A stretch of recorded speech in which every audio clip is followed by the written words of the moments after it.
For so long this season, the Cardinals were doing the unthinkable, replacing injured starter after injured starter with untested rookies.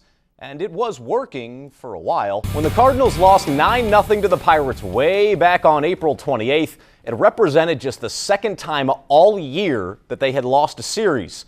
Well, a funny thing happened on the way to the middle of June. The Cards have won or split every single series since that dark day at Busch Stadium. The NBA draft started with a bang when the Cavaliers took Anthony Bennett out of UNLV first overall, and it only got crazier from there. But for two St. Louis area kids, they could not possibly have cared any less.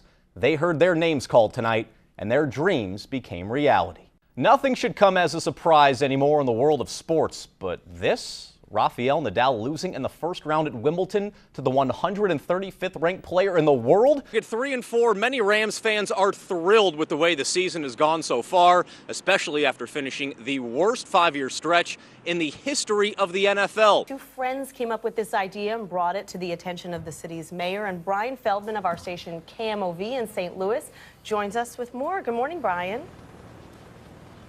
Good morning. It started with an idea. Two St. Louisans thought, if we can have a parade for the Cardinals winning the World Series, why can't we have a parade to support our troops? That idea led to raising nearly $35,000. That idea led to a meeting with the mayor of St. Louis, Francis Slay, and it also led to nearly 1,000 veterans and family members coming together today to support this outstanding event. Knowing just the short time span between Vietnam and Iraq and how people's mindsets have changed about the Iraq War and welcoming the soldiers home, I think it's amazing that St. Louis is going to open the gates for this to happen. And for the many volunteers and family members, they say more needs to be done to honor our troops. I think everybody just goes through their day-to-day lives here, and this has been going on for so long. People just, they're almost numb to this. It doesn't sink in. And it's such a big deal to these people that do this. And I think we should honor them more. The veterans also tell me this is going to be a very, very emotional day for them. It'll start at noon St. Louis time, go through downtown St. Louis, and it will end at Union Station. Guys, there may still be half the season left, but the Pirates have proven to be a big-time challenger in the National League Central. Considering they already won today, the Cards will need to beat Oakland to keep themselves in first place. Easier said than done, though. Second inning, Shelby Miller getting some help from his defense. Matt Carpenter with the diving stop. I wish I could say that actually did anything but delay the inevitable. Everything unraveled from there for Miller. Josh Donaldson rips an RBI single up the middle for one run. Then Josh Reddick goes down the right field line for another. When all was said and done, Miller could not even escape the second inning. Joe Kelly had to come in and replace him, and it is 6-0 A's right now in the fourth inning. To football, the NFL wants nothing more than to have a positive image off the field. But events like those involving former Patriots tight end Aaron Hernandez can make that very, very challenging. The NFL is holding its annual Rookie Symposium this week in Ohio, with the players taking part in a Play 60 event today with kids. The symposium's goal is to help rookies transition to life as a professional and, among many things, help with their decision-making, like learning from the mistakes of guys like Aaron Hernandez.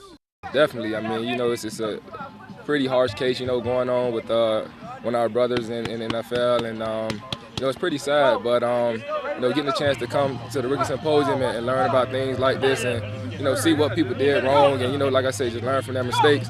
It's a lot of life lessons that we can learn, and just using it in everyday life. Speaking of which, the Patriots are offering an exchange of any Aaron Hernandez jersey for another Pats player's next weekend. The team says it knows children will not understand why their parents won't let them wear their number 81 jersey anymore, so they hope this will help. The deal is only good if the original jersey was purchased on the team's website or at the pro shop. To a different kind of football, it's no secret international soccer will be back in St. Louis later this summer when Real Madrid and Inter Milan square off at the Edward Jones Dome, a match that will take place on actual grass. Kitty Radcliffe of the St. Louis CBC tells me this all came together very quickly, like 8 days quickly. She also said if it were not for the success of Manchester City against Chelsea at Busch in May, this might not be happening. And once again, just like at Busch, they're expecting a huge crowd. We're expecting not only Cubs-Cardinals fans who will be here to be able to participate and buy a ticket to this game, but we have a database of about 90,000 people who visit St. Louis who have opted into our leisure database, and we're going to market to those people within a 200-300 mile radius of St. Louis and let them know.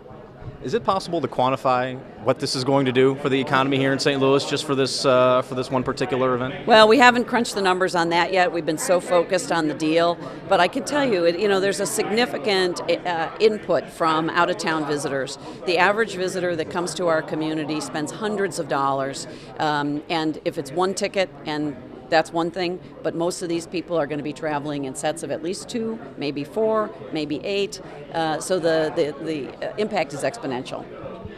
Obviously, there was a lot of talk about what this could be a building block towards, maybe an MLS team, and the fact that there's going to be a lot of money that's put into it. If a soccer-specific stadium is going to be built, would that all have to go through the St. Louis CVC? Would you guys be heavily involved in that if that were to take place? No, I mean, I think that would be a conversation with the city, the county, the state, the public entities about where that would be placed and how that would be funded. In addition to public funding, there would need to be private funding to go along with it. So that's a long-term conversation. Right now we're focused on having this game in the Edward Jones Dome and doing it well enough that it piques people's interest in coming back for future events.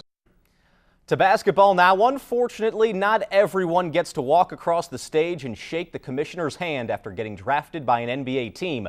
Some just watch and watch and watch. Just ask Phil Pressey.